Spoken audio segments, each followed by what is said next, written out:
आनंद वर्धनाचार्य विरचित ध्वन्यालोक ग्रंथ के प्रथम उद्योत के व्याख्यात्मक अध्ययन तथा प्रश्नाभ्यास की कक्षा में हार्दिक स्वागत है।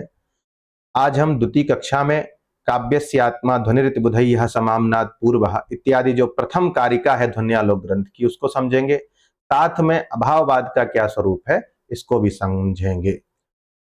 विगत वीडियो में हमने ध्वन्यालोक ग्रंथ का परिचय, काव्य शास्त्र में ध्वन्यालोक ग्रंथ का स्थान, आचार्य आनंद वर्धन का परिचय, उनके द्वारा लिखी हुई रचनाएं और ध्वन्यालोक ग्रंथ का मंगलाचरण पढ़ा था। साथ में कुछ प्रश्न भी हल किए थे। एक प्रश्न का उत्तर देने की अपेक्षा आपसे की थी, उसके उत्तर पर आज चर्चा करते हुए आज का जो मुख्य विषय है उस पर हम बात करेंगे। कल का प्रश्न था कथन कारणात्मक प्रश्न, कथन और कारण वाला प्रश्न है ये। ऐसे प्रश्न यूजीसी भर भर के पूछती है। लगभग 40% से अधिक ऐसे प्रश्न होते हैं जो हमारी बौद्धिक शक्ति का परीक्षण करने में समर्थ होते हैं। अर्थात हमारा अध्ययन कितना अच्छा है इस बात को जानने के लिए हमें ठीक से पढ़ना पड़ेगा और कथन कारण वाले प्रश्न तभी हम हल कर पाएंगे। कथनम अस्ति अत्र, कथन क्या है? ध्वन्यालोके सर्वेषां ध्वनि भेदानाम रसध्वनौ पर्यवसानम वर्णितम अस्ति। ध्वन्यालोक ग्रंथ में सभी ध्वनि प्रभेदों का, ध्वनि भेदों का रसध्वनि में पर्यवसान वर्णित किया गया है। ये कथन है। कारण है ध्वनि काव्यम व्यंग्य प्रधानम भवति, ध्वनि काव्य व्यंग्य प्रधान होता है। ठीक है, दो बातें हो गई। तो हम जानते हैं कि ध्वनि वही होती है व्यंग्य प्राधान्य ध्वनि, जहां व्यंग्यार्थ की प्रधानता होती है वहां ध्वनि होती है। इसका प्रथम विकल्प है कथनम कारणम च उभे सत्य परंच कारणम कथनस्य समर्थनम न करोति। कथन और कारण दोनों सत्य हैं, लेकिन कारण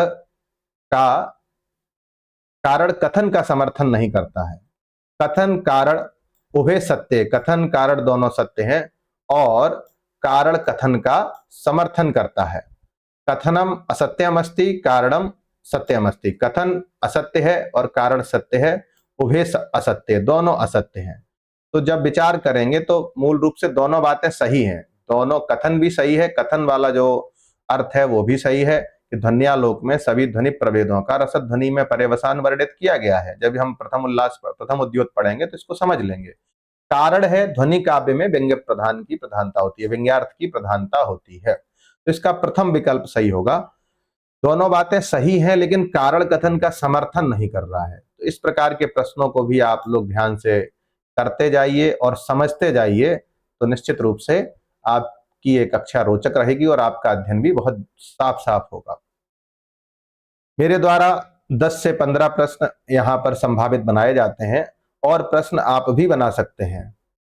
जब उत्तर को प्रश्न बना दिया जाए और प्रश्न को उत्तर बना दिया जाए तो भी प्रश्न बन सकते हैं। तो एक वीडियो से कम 30-35 प्रश्न बन सकते हैं। मैं 10 प्रश्न का प्रारूप आपके सामने प्रस्तुत करता हूं, बाकी आप लोग भी बनाएंगे तो ठीक रहेगा। चलिए आज की कक्षा का जो विषय है उस पर बात करते हैं। आचार्य आनंद वर्धन ने प्रथम कारिका में क्या कहा है, सबसे पहले इसका उच्चारण कर लेते हैं, उसके बाद इसका क्या अर्थ है इसको भी हम समझेंगे।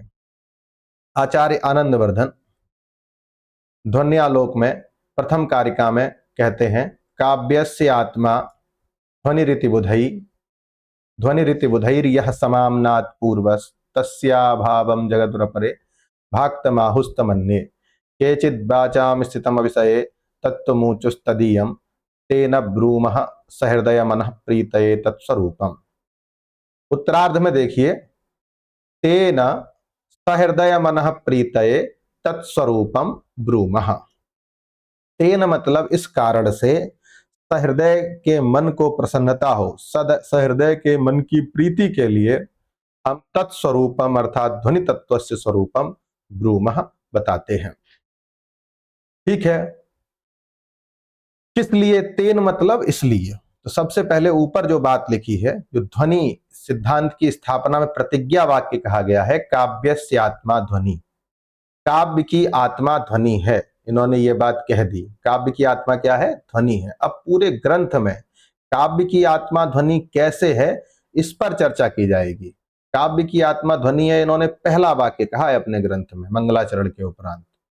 और कहते हैं ये बात हम नहीं कह रहे हैं, बुधैः समाम्नात् पूर्वः, यह समाम्नात् पूर्वः ध्वनि सह काव्यस्य आत्मा। विद्वानों के द्वारा पहले जो प्रकट की गई है ऐसी ध्वनि काव्य की आत्मा है। ये पूरा एक वाक्य बनता है। इसके बाद दूसरा वाक्य बनेगा तस्याभावम जगदुरपरे। अपरे अर्थात दूसरे प्रकार के लोग तस्य ध्वनि तत्वस्य अभावम जगदुः। तस्य ध्वनि तत्वस्य अभावम जगतु। गद प्रकथने धातु है परस्मैपदी, उसमें लट लकार में रूप बनते हैं गदति गदतः गदंती, और जब इसका लिट परोक्ष में जगात जगदतु जगदुह रूप बनते हैं तो जगदुह मतलब लिट लकार का प्रयोग किया गया है। लिट लकार कहां होता है? परोक्ष भूत में। इस पर बात की जाएगी अभी आगे, पहले आप अर्थ समझिए। उस ध्वनि तत्व का कुछ लोग अभाव कहे हैं। भाक्तमाहुस्तमन्य, ये तीसरी बात है। अन्य तम भाक्तम आहु, अन्य लोगों ने ध्वनि को भाक्त कहा है।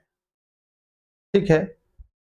तीसरे प्रकार के लोग हैं केचित, यहां केचित शब्द से कहा केचित अर्थात कुछ लोग वाचाम स्थितम अविषये तत्वम ऊचुम ऊचुस तदीयम।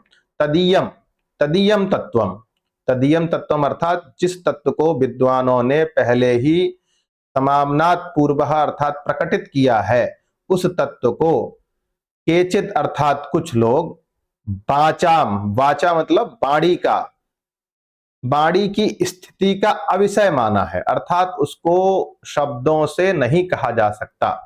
जिस चीज को शब्दों से वाणी के द्वारा न कहा जाए उसको कहते हैं अनिर्वचनीय। ठीक है। तो ध्वनि काव्य की आत्मा है ऐसा विद्वानों ने पहले ही स्पष्ट कर दिया है। लेकिन इस ध्वनि सिद्धांत को स्थूणाविखनन न्याय से, स्थूड़ा खनन मतलब जैसे खूंटा को गाड़ते समय पहले थोड़ा गड्ढा करते हैं, फिर उसको ठोंकते हैं, मिट्टी भरते हैं, फिर उस मिट्टी को ठोंकते हैं जिससे वो जो खूंटा होता है वो किसी भी प्रकार से उखड़ ना पाए। इसी शैली का अनुसरण करते हुए इसी को कहते हैं स्थूणाविखनन न्याय। स्थूणाविखनन मतलब दृढ़ रूप से ध्वनि तत्व की स्थापना के लिए आचार्य आनंदवर्धन स्वयं ही ध्वनि के विरोधी पूर्व पक्षों की कल्पना करते हैं कि काव्य की आत्मा ध्वनि तो है ही, लेकिन कुछ लोग उसका अभाव, कुछ लोग उसको भाक्त, कुछ कहते हैं वो वाणी का विषय नहीं है। इसलिए तीन प्रकार की क्या है? विमतियां हैं। क्या है? विमतियां हैं। इसलिए हम क्या कह रहे हैं?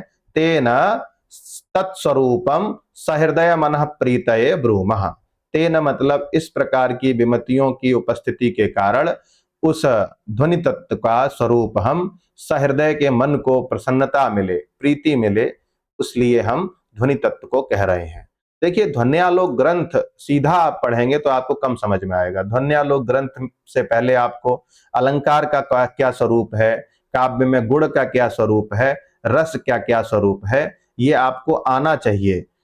काव्य का शरीर क्या होता है, काव्य में गुण की क्या उपादेयता है, अलंकार किस प्रकार के होते हैं, कितने भेद होते हैं, अलंकारों का क्या महत्व है, ये सब वीडियोस आप पढ़े हुए हैं हमारे चैनल पर, उनको आप देख लेंगे तब आप ध्वन्यालोक ग्रंथ को समझ पाएंगे। ध्वन्यालोक ग्रंथ समझने से पहले आपके अंदर एक समझ होनी चाहिए, उस बिना समझ के आप ध्वन्यालोक की कारिकाओं के अर्थ को नहीं समझ सकते। डायरेक्ट आप पढ़ने आएंगे नहीं समझ पाएंगे।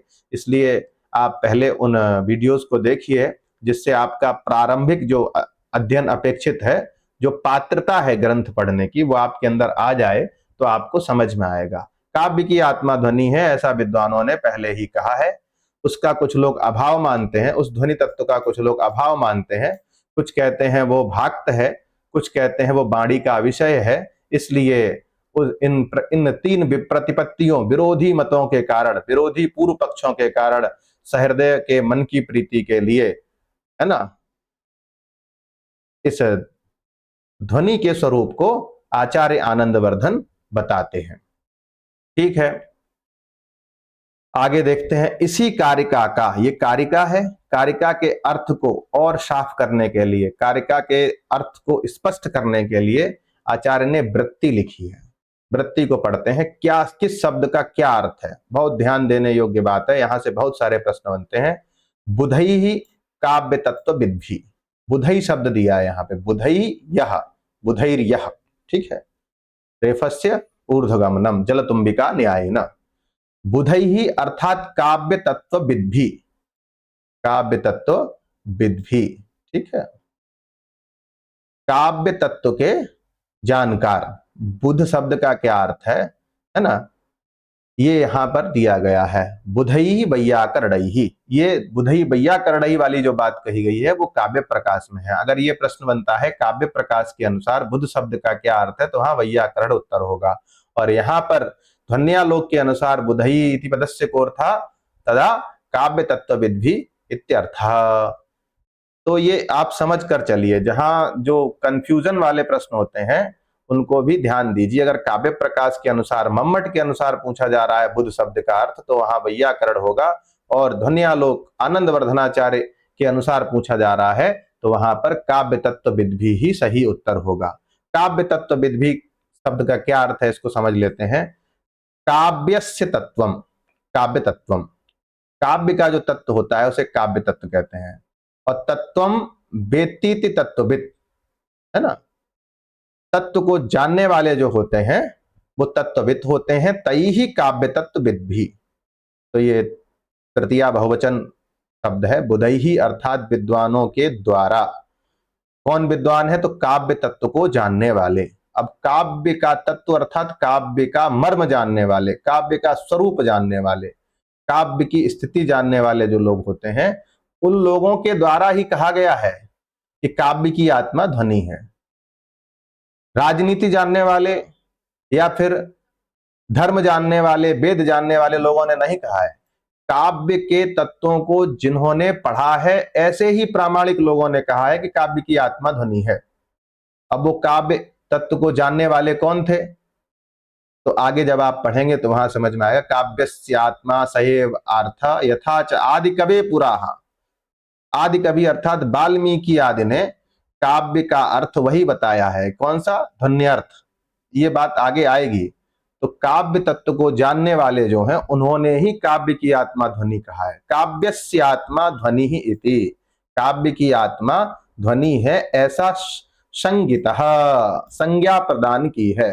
काव्य की जो आत्मा होगी उसे हम ध्वनि कहेंगे। ध्वनि शब्द कहने से ही काव्य की आत्मा का बोध होगा, ऐसा काव्य तत्व के जानकार लोगों ने कहा है। किसी ऐरे गहरे नहीं कहा है, किसी क्या कहते हैं चिकित्सा के जानकार ने नहीं कहा है, किसी तकनीकी के जानकार ने नहीं कहा है। जिस तत्व की आत्मा की बात की जा रही है, जैसे मनुष्य की आत्मा की बात कौन करेगा, दार्शनिक। और किसी चीज की आत्मा होगी तो उसका जो विशेषज्ञ होगा वही बात करेगा। यहाँ काव्य की आत्मा की बात की जा रही है और काव्य की आत्मा जो है वो ध्वनि है, ऐसी संज्ञा काव्य तत्व के जानकार लोगों ने प्रदान की है।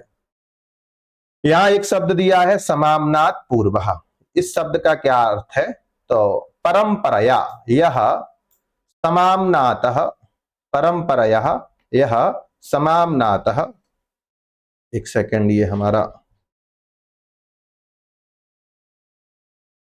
परंपरया यह समाम्नात पूर्वः सम्यक आसमन्तात् मनातः प्रकटितः।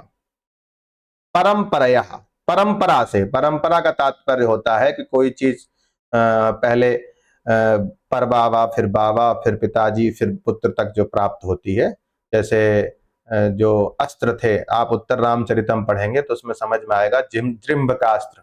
तो जृंभकास्त्र जो है वो परंपरा से लव कुश को प्राप्त हुए थे। वो परंपरा क्या थी, मतलब कोई चीज पहले पूर्वज के पास थी, उनके भी पूर्वज थे और उनके भी पूर्वज से, उन पूर्वजों से प्राप्त होते होते आप तक प्राप्त हुई। परंपरा का मतलब है क्रम से, कोई व्यतिक्रम करके नहीं। परंपराया, परंपरा अर्थात क्रम से।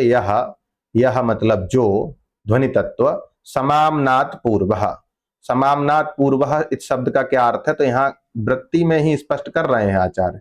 सम्यक, सम्यक मतलब ठीक प्रकार से। सम्यक शब्द का क्या अर्थ है, ठीक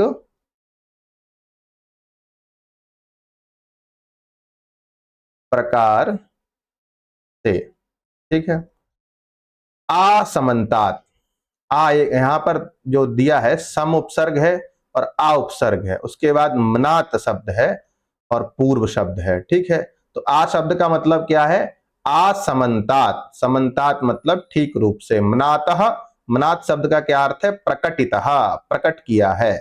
परंपरा से जो ध्वनि तत्व ठीक रूप से, है ना, प्रकटित किया है, वह तत्व क्या है? तस्य, तस्य तत्वस्य, है ना, सहृदय जन मनः प्रकाशमानस्यापि अभावम अन्ये जगदुः। वो जो तत्व है जिसको परंपरा से काव्य तत्व के जानकार लोगों ने प्रकट किया है, उस तत्व की क्या स्थिति है? तस्य अभावम अन्ये जगदु। जो तत्व प्रामाणिक लोगों द्वारा कहा गया है कि काव्य की आत्मा ध्वनि है, उसी तत्व का अन्य मतलब कुछ लोग अभाव मानते हैं। जैसे कोई बात किसी के द्वारा कहेगी कि मैं ऐसा मानता हूं लेकिन मेरी इस बात का कुछ लोग विरोध करते हैं, उन विरोधियों के लिए मैं ये बात कहे दे रहा हूं कि ये बात विरोध करने लायक नहीं है। ऐसे ही आनंदवर्धन कह रहे हैं कि काव्य की आत्मा को, काव्य के तत्वों के जानकार लोगों ने काव्य की आत्मा ध्वनि कहा है, लेकिन कुछ लोग उसका अभाव मानते हैं। तस्य, उस ध्वनि का विशेषण क्या है? उसको बताया गया है सहृदय जनमनः प्रकाशमानस्य अपि। सहृदय, सहृदय शब्द का क्या अर्थ है ये आप आगे समझेंगे। सहृदय मतलब जिनके अंदर भाव होते हैं, जो भावना से जुड़े हुए होते हैं, जिनके अंदर भावनाएं होती हैं, उनको कहते हैं सहृदय।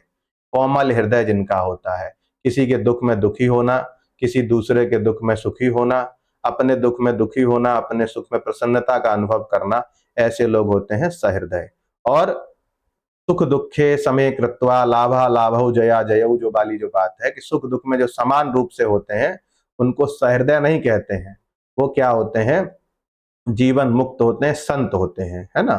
संत लोग जो होते हैं, जिन्हें सुख और दुख में कोई भी असर नहीं होता है ना। संपत्तौ च विपत्तौ च महताम एक रूपता, संपत्ति मिले या विपत्ति आए, महान लोगों की एक रूपता होती है। ठीक है। ऐसी वाली बात नहीं है। काव्य को पढ़ने के लिए सहृदयता होनी चाहिए। तो सहृदय जन, है ना, सहृदयास चासौ जनाः सहृदय जनाः, तेसाम मनांसी, उनके जो मन है ना,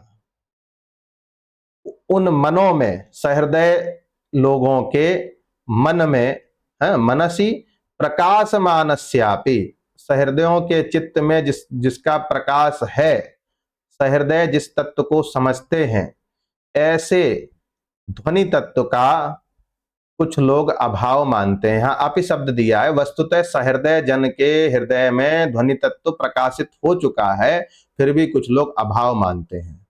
तद अभावादीनाम चामी विकल्पाः संभवन्ति। तत् अर्थात तस्य, ध्वनि तत्वस्य, अभावादीनाम, ध्वनि तत्व का जो अभाव मानते हैं, अभाववादी जो हैं, उनके अमी विकल्पाः संभवन्ति। ध्वनि तत्व का अभाव मानने वाले कई लोग हैं, उन ध्वनि तत्व के अभाव मानने वालों के अमी विकल्पाः संभवन्ति। असौ अमु अमी, अर्थात बहुत सारे विकल्प ध्वनि तत्व के विरोध में कहे गए हैं, उनको हम समझ लेते हैं। अमी शब्द का सीधा तात्पर्य है कम से कम तीन, बहुवचनांत है। तो अभाववाद के भी कितने विकल्प हैं? तीन विकल्प हैं। कितने विकल्प हैं? अभाववाद के तीन विकल्प। ऐसा लोचनकार ने कहा है कि अमी शब्द का क्या अर्थ है कि अभाववाद के तीन प्रकार हैं।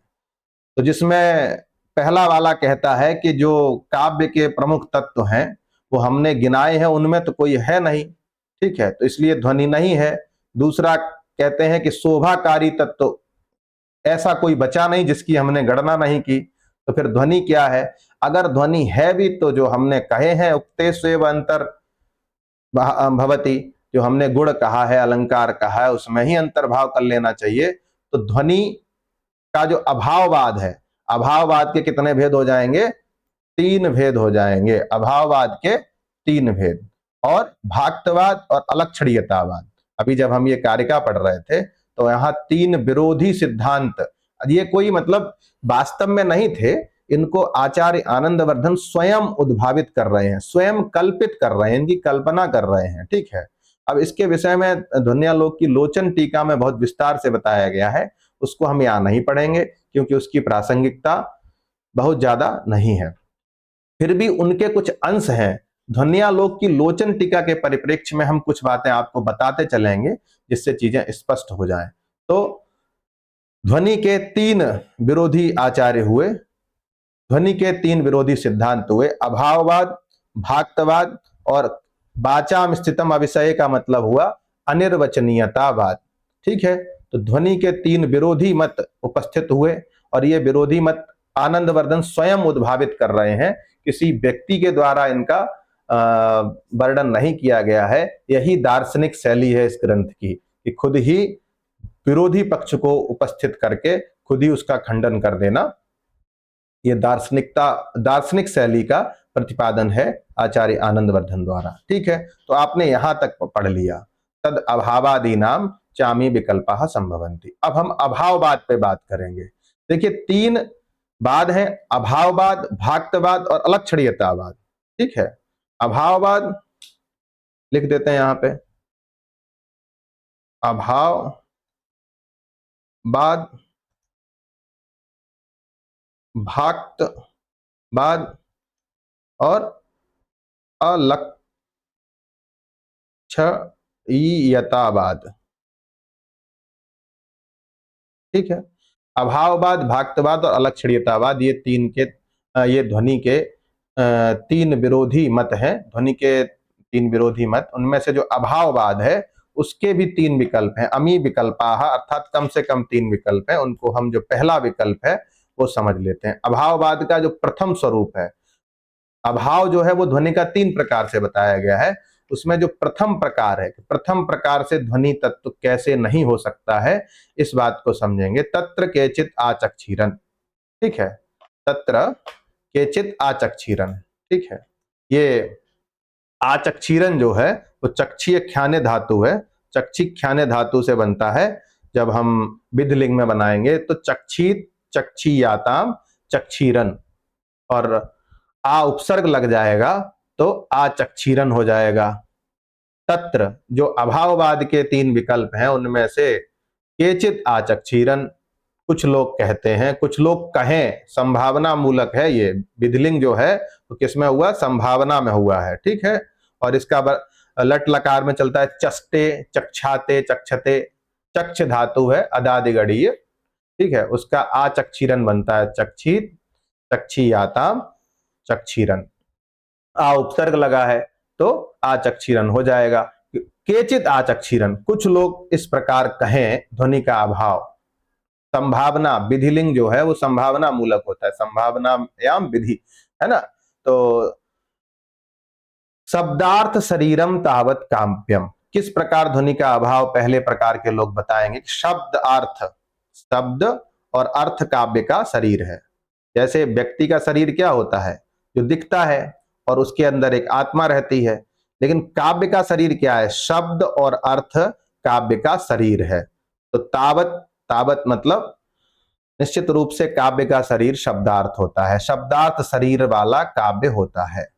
और उस शब्दार्थ शरीर में तत्र शब्दार्थ शरीरात्मके काव्य, तत्र शब्द क्या मतलब है, शब्दार्थ शरीर वाले काव्य में शब्दगताः चारुत्व हेतवः अनुप्रासादयाः, अनुप्रासादयः, शब्दगत चारुत्व के हेतु अनुप्रासादी अलंकार होते हैं। शब्द का चमत्कार, शब्द की शोभा बढ़ानी है तो हम अनुप्रास अलंकार का प्रयोग करते हैं। जैसे जो काव्य प्रकाश है उसके अधम काव्य में लिखा है स्वच्छंदोच्छलदच्छकच्चकुहरच्छाते ताराम्बुच्छटा, और इधर रस गंगाधर में आएंगे तो इसका अधम काव्य का उदाहरण है मित्रा त्रिपुत्र नेत्राय त्रयी सात्र वसत्रवे गोत्रारि गोत्र जत्राय गोत्रात्रेते नमो नमः।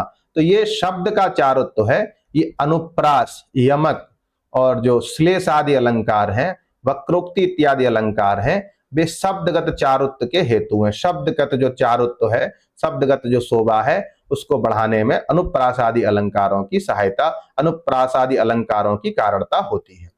प्रसिद्धा, प्रसिद्ध है, ठीक है। अनुप्रास, यमक आदि जो शब्द अलंकार है वो प्रसिद्ध है। प्रसिद्धा एव, ठीक है। अर्थगताश्चोपमादय, अर्थगत चारुत्व हेतु जो है वो उपमादि अलंकार भी प्रसिद्ध हैं। वर्ण संघटना धर्माश्च ये माधुर्यादय तेपे प्रतीयन्ते। वर्ण संघटना धर्म, वर्ण मतलब होता है अक्षर और उनकी संघटना, सम्यक घटते संघटना, ठीक है। व्यवस्थित रूप से निबंधन जिसका होता है।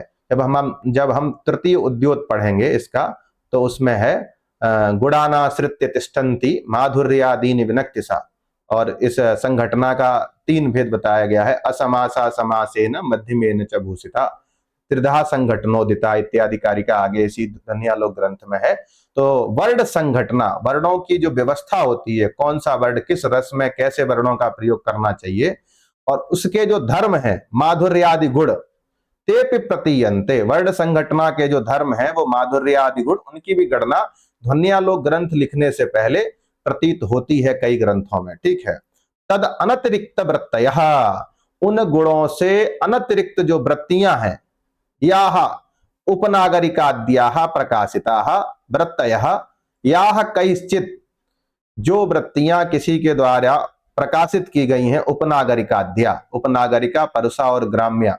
जब अनुप्रास अलंकार आप पढ़ते हैं मम्मट के काव्य प्रकाश में, तो वहां पर 3 वृत्तियों का वर्णन किया गया है कि उपनागरिका क्या, माधुर्य व्यंजक वर्णई उपनागरिक उच्यते, ठीक है। परुषा, जो परुष वर्णों का, कठिन वर्णों का प्रयोग करके जिस वृत्ति का निर्माण किया जाए उसे परुषा कहते हैं।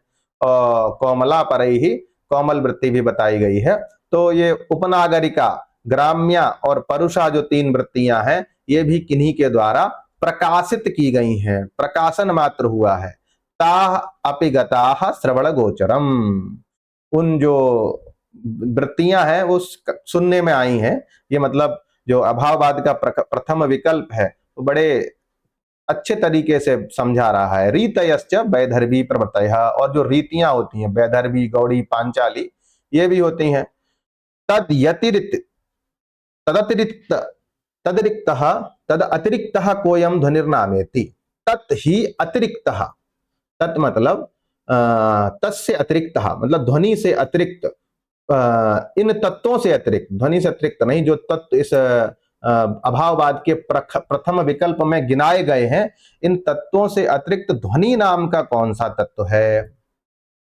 अब देखिए इसको एक वाक्य के रूप में समझिए। अभी आपने क्या समझा, प्रत्येक शब्द का अर्थ। काव्य के जो तत्व होते हैं उनकी चर्चा इसमें की गई है। आचार्य आनंदवर्धन से पहले काव्य तत्वों का किस प्रकार वर्णन किया गया था, किस प्रकार के तत्व काव्य के तत्व माने जाते थे, उसको इस अभाववाद के प्रथम विकल्प में समझाया गया है। अभाववाद को अगर आपको समझना है तो भरत के बारे में, भामा के बारे में, उद्भट के बारे में, और जो दंडी हैं, बामन हैं, इनके बारे में आपको जानकारी होनी चाहिए कि भरत के द्वारा क्या प्रतिपादित किया गया है, भामह के द्वारा क्या प्रतिपादित किया गया है, रुद्रट, दंडी, जो मतलब आनंदवर्धन से पूर्ववर्ती जितने आचार्य हुए उन्होंने क्या काव्य के विषय में कहा है, इसकी जानकारी सामान्य रूप से होनी चाहिए। उसी का संक्षिप्त रूप यहां पर दिया गया है कि कुछ लोग कहते हैं शब्द अर्थ होता है काव्य का शरीर। काव्य का शरीर क्या होता है, शब्दार्थ काव्य का शरीर होता है। तो यहां एक प्रश्न हो गया कि ध्वन्यालोक के अनुसार काव्य का शरीर क्या है, तो शब्दार्थ शरीर वाला होता है काव्य। तत्र शब्दार्थ शरीर वाले काव्य में शब्दगत चारुत्व हेतु, शब्दगत शोभा को बढ़ाने वाले अनुप्रासादि शब्दालंकार प्रसिद्ध ही है। अर्थगत शोभा को बढ़ाने वाले उपमादि अर्थालंकार प्रसिद्ध हैं। वर्ण संघटना धर्म जो है माधुर्य, माधुर्यादि गुण, माधुर्य, ओज और प्रसाद, माधुर्य, ओज, प्रसाद जो गुण हैं उनका भी बोध होता है हल्का फुल्का। तद अनतिरिक्त, उन गुणों से जो अतिरिक्त नहीं है, अर्थात उन गुणों में ही अंतर्भाव होता है। कोई कहता है माधुर्य आदि गुण, कोई कहता है उपनागरिका, परसा, ग्राम्य आदि वृत्तियां। मतलब अलग अलग आचार्य हैं, किसी ने माधुर्य आदि गुण संज्ञा दी है, कुछ लोग उपनागरिका आदि वृत्ति मानते हैं। तो उन गुणों से जो अतिरिक्त नहीं है ऐसी वृत्तियों का भी प्रकाशन हुआ है। और उनको सुना भी, ताह पिगता श्रवण गोचरम, उनका कोई विशेष वैशिष्ट नहीं है, केवल सुनने में आई है। रीतयश्च वैदर्भी प्रवतयः, और कुछ रीतियां भी होती हैं, वैदर्भी गौड़ी पांचाली। तो ये इतनी बातें जो बताई गई हैं, अलंकार, गुण, वर्ड संघटना, धर्म, गुण, वृत्तियां और रीतियां, इन सब में ध्वनि नाम का तो कोई तत्व आया ही नहीं है। और इन सब के द्वारा काव्य में जो आनंद वाली बात होती है, उसका अनुभव सहृदय को होना ही लगता है। तो ये ध्वनि नाम की क्या चीज है? तद ही अतिरिक्त, यहां पर ये गलत लिखा है, तद अतिरिक्त होना चाहिए, द कर लीजिए यहां पे, तदतिरिक्त, तत् अतिरिक्त, अर्थात इन गुणों से, है ना, अतिरिक्त ध्वनि नाम का कौन सा तत्व है? तत्शब्द पूर्व का परामर्शक है, तत् अर्थात तेभ्य अतिरिक्त, इन गुणों से अतिरिक्त, है ना, कौन सा ध्वनि नाम का तत्व है जो आप काव्यस्य आत्मा ध्वनि के रूप में कहना चाह रहे हैं? तो ये आज के अध्ययन में आपने सबसे पहले जो प्रथम कारिका है इसका अर्थ समझा, और अर्थ के बाद ये जो वृत्ति दी गई है इस कारिका को और स्पष्ट करने के लिए इसको भी समझ लिया। और अभाववाद के 3 विकल्पों में से, अभाववाद के 3 विकल्प हैं, उनमें से विकल्प मतलब ऑप्शंस, 3 प्रकार से अभाव मानेंगे। उसमें से जो पहला प्रकार है अभाववाद का, जो आचक्षीरन शब्द से कहा गया है, ठीक है, और उसकी संभावना करते हुए आचार्य ने यहां पर उसको पूरा वर्णित किया है और नीचे लिख दिया कोयम ध्वनिर नामेति। आचक्षीरन जो सिद्धांत है उसमें ध्वनि नाम की कौन सी चीज है, एक तरह से ध्वनि के विषय में उदासीनता का वर्णन किया गया है। ध्वनि के विषय में उदासीन है, ये क्या है? उदासीन है। उदासीन का मतलब ध्वनि को नहीं मानना चाहते हैं। अभाववादियों के 3 विकल्पों में प्रथम अभाववादी जो है वो ध्वनि का अभाव, जो है ध्वनि का अभाव, ध्वनि तत्व के प्रति उदासीन है, क्योंकि जो तत्व गिनाए गए हैं काव्य संदर्भ में उनमें से ध्वनि नाम का कोई तत्व है ही नहीं, तो हम क्यों माने? तो ये बात जो कही है ये प्रथम अभाववादी है, ठीक है। अब दूसरे अभाववादी की चर्चा अग्रिम वीडियो में कर लेंगे। आज के अध्ययन के अनुरूप कुछ प्रश्न, संभावित प्रश्न यहां पर बनाए गए हैं, उनको हम देख लेते हैं किस प्रश्न का क्या उत्तर होगा और कैसे संभावित प्रश्न आपकी परीक्षा में बन सकते हैं। आज जो आपने अध्ययन किया इसका मूल्यांकन अगर आप ये प्रश्न कर लेंगे तो आपका हो जाएगा। आनंदवर्धनेन काव्यस्य आत्मा स्वीकृतः, काव्य की आत्मा आनंदवर्धन ने क्या मानी है? रसः, अलंकारः, औचित्यम, ध्वनि। अब इन ऑप्शन से भी एक प्रश्न तैयार हो जाएगा आपका। आनंदवर्धन ने काव्य की आत्मा रस माना है? तो नहीं, उत्तर ये नहीं हो सकता, क्योंकि रस, काव्य की आत्मा रस कौन मानता है? वाक्यम रसात्मकम काव्यम, ये साहित्य दर्पणकार जो है, साहित्य दर्पणकार विश्वनाथ हैं, उसमें ये लिखा है, ठीक है, साहित्य दर्पण की बात है, ठीक है। और भरत भी रस सिद्धांत के प्रवर्तक हैं, तो काव्य की आत्मा उन्होंने रस माना है। अलंकार काव्य की आत्मा है, तो ये भी नहीं हो सकता, क्योंकि भामह अलंकारवादी आचार्य हैं, काव्य की आत्मा को अलंकार, भामह आदि आचार्य मानेंगे। औचित्य काव्य की आत्मा है, ये भी नहीं हो सकता, क्योंकि क्षेमेंद्र जो है इनका औचित्य विचार चर्चा है। क्षेमेंद्र ने काव्य की आत्मा औचित्य को माना है। औचित्यम रस सिद्धस्य चितम काव्य जीवितम इत्यादि उनकी पंक्ति है ये। तो काव्य की आत्मा ध्वनि है, ऐसा ध्वन्यालोक की प्रथम कारिका में हमने पढ़ा था। काव्यस्य आत्मा ध्वनिरिति बुधई यह समाम्नात् पूर्वः, काव्यस्य आत्मा, ठीक है। तो इस प्रश्न का उत्तर हो जाएगा ध्वनि। आनंदवर्धनेन काव्यस्य आत्मा ध्वनि स्वीकृतः, ठीक है। दूसरा प्रश्न है काव्यस्य आत्मा ध्वनिरिति बुधैर यह समाम्नात् पूर्वः इत्यत्र बुधई पदस्य कोर्था। यहां पर जो बुधई शब्द दिया है, बुधई, बुधैर यह लिखा है, तो यहां विसर्ग थी, और है ना, हलम दृष्ट्वा उपरियाति, विसर्ग जो है वो हल वर्ण को देखकर ऊपर चली जाती है, जल तुम्बिका न्याय से। तो बुधई यह लिखा है यहां पर, तो बुधई पद का क्या अर्थ है? ध्वनि तत्वविद भी, बुधई का मतलब ध्वनि तत्व को जानने वाले। दूसरा विकल्प है अलंकार तत्वविद भी, अलंकार तत्व को जानने वाले। तीसरा विकल्प है काव्य तत्वविद भी, काव्य तत्व को जानने वाले। चौथा विकल्प है शास्त्र तत्वविद भी, शास्त्र के तत्व को जानने वाले। तो इसमें ध्वनि तत्वविद भी नहीं हो सकता, क्योंकि ध्वनि तत्वविद भी जो है वो काव्य तत्वविद भी होते हैं, ऐसा नहीं हो सकता है। जब हम नीचे वहां पे पढ़ेंगे इस श्लोक की वृत्ति, तो वहां लिखा है बुधई ही काव्य तत्वविद भी, तो इसका सी विकल्प सही होगा, काव्य तत्व को जानने वाले। तीसरा प्रश्न देख लेते हैं, आनंदवर्धनेन कति प्रतिपादितानि, आनंदवर्धनेन कति प्रतिपादितानि ध्वनि विरोधी मतानि। इसको ऐसे भी पढ़ सकते हैं, आनंदवर्धनेन कति ध्वनि विरोधी मतानि प्रतिपादितानि। आनंदवर्धन ने कितने ध्वनि विरोधी मतों का प्रतिपादन किया है? पहला विकल्प है सप्त, 7, चत्वारि 4, त्रीणि 3, पंच मतलब 5। कितने ध्वनि विरोधी मत है? तो हमने आपको बताया था तस्याभावम, तो अभाववाद पहला विकल्प हो गया। दूसरा हो जाएगा भाक्तवाद, ठीक है, भाक्तमाहुस्तमन्ये। तीसरा हो जाएगा केचित वाचाम स्थितम अभिषय, है ना। भाक्तवाद के बाद हो जाएगा बाड़ी का अविषय अर्थात अनिर्वचनीयतावाद, अनिर्वचनीयतावाद। इस अनिर्वचनीयतावाद का दूसरा नाम भी आप जान के रखिए, नहीं तो प्रश्न बन जाएगा तो आप फिर यहां पे घबरा जाएंगे।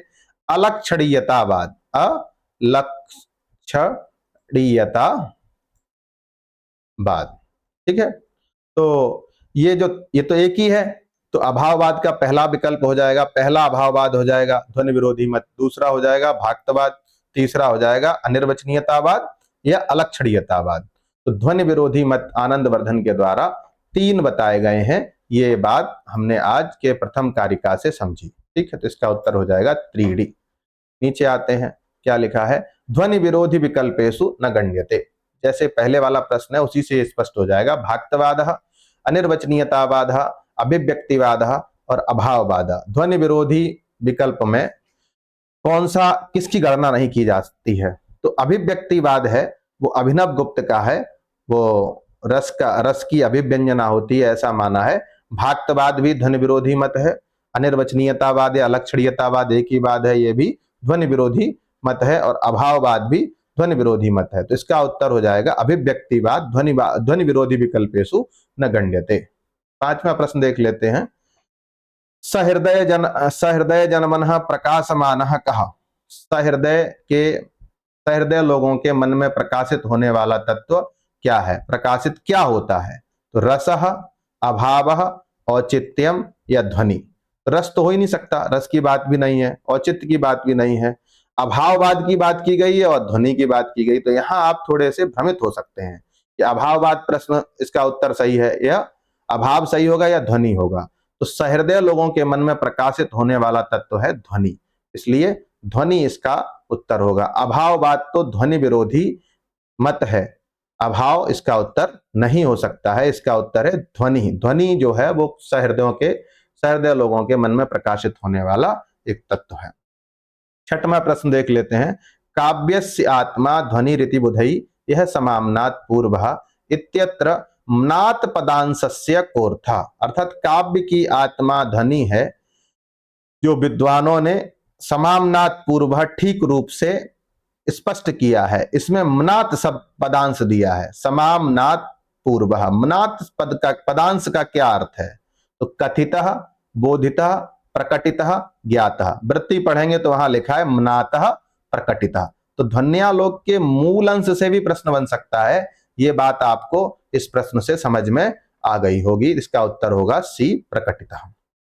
7वां प्रश्न है, ध्वन्यालोक रीत्या शब्दार्थ शरीरम किम। ध्वन्यालोक ग्रंथ के अनुसार शब्दार्थ शरीर किसका होता है? व्याकरण का, काव्य का, गीत का या वाद्य का? तो व्याकरण का हो नहीं सकता है। शब्दार्थ शरीरम तावत काव्यम, ये जो पंक्ति है आपको याद रहेगी, तो आपके ये तीनों विकल्प छट जाएंगे और उत्तर हो जाएगा काव्यम। शब्दार्थ शरीरम तावत काव्यम, शब्दगता चारुत्व हेतवः अनुप्रासादयः, ये इत्यादि जो लिखा है वो हमने पढ़ा है। देख लेते हैं 8वां प्रश्न है, अर्थगताः चारुत्व हेतवः कथ्यन्ते। इसको यहाँ पर मिला के लिख दिया जाए, अपदम न प्रयुंजीत। अर्थगताः चारुत्व हेतवः कथ्यन्ते। अर्थगत चारुत्व के हेतु क्या है? माधुर्यादयः गुणाः उपमादयाः, यहाँ पर एक आकार अतिरिक्त है, यहाँ पर भी उपमादयः अलंकाराः, अनुप्रासादयः अलंकाराः, या वैदर्भी प्रभृतयः रीतयः। ये 4 विकल्प दिए हैं और पूछा गया है कि अर्थगत चारुत्व के हेतु क्या है।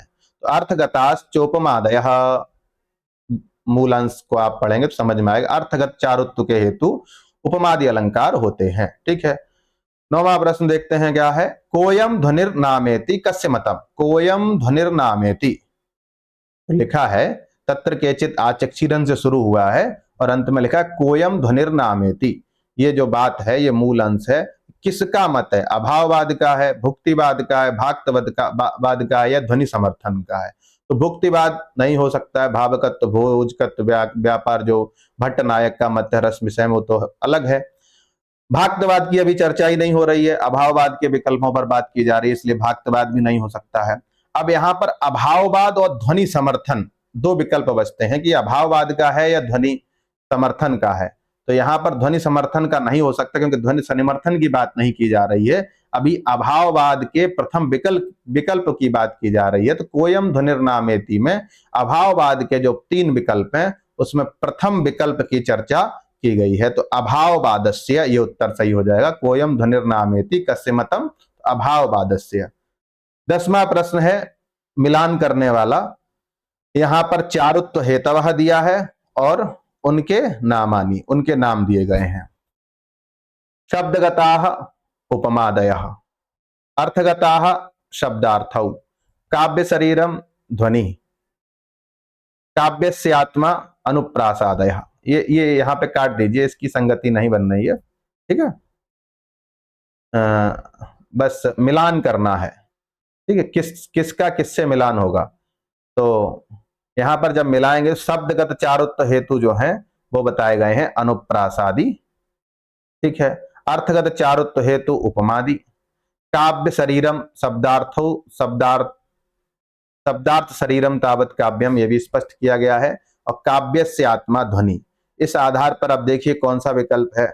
आ का 1 है ही नहीं, आ का 4 है, तो प्रथम विकल्प नहीं सही है। नीचे थोड़ा कर लेते हैं इसको।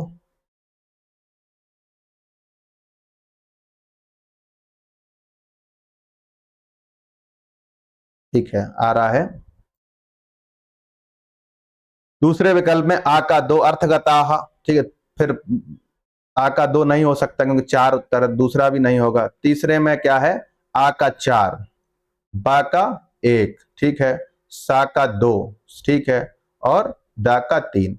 तो ये तीसरा विकल्प आपका इस प्रश्न के अनुसार, मिलान करने वाले प्रश्न के अनुसार सही हो जाएगा। तो आज की कक्षा में आपने 10 प्रश्नों का अभ्यास किया और ध्वन्यालोक के मूल अंश को लेकर आपने ध्वन्यालोक के प्रथम कारिका का और अभाववाद की पूर्व पीठिका, साथ में अभाववाद के 3 विकल्पों में से प्रथम विकल्प को समझा। अग्रिम वीडियो में हम अभाववाद के दूसरे विकल्प पर बात करेंगे। आज की कक्षा के लिए इतना पर्याप्त है। नमस्कार, धन्यवाद।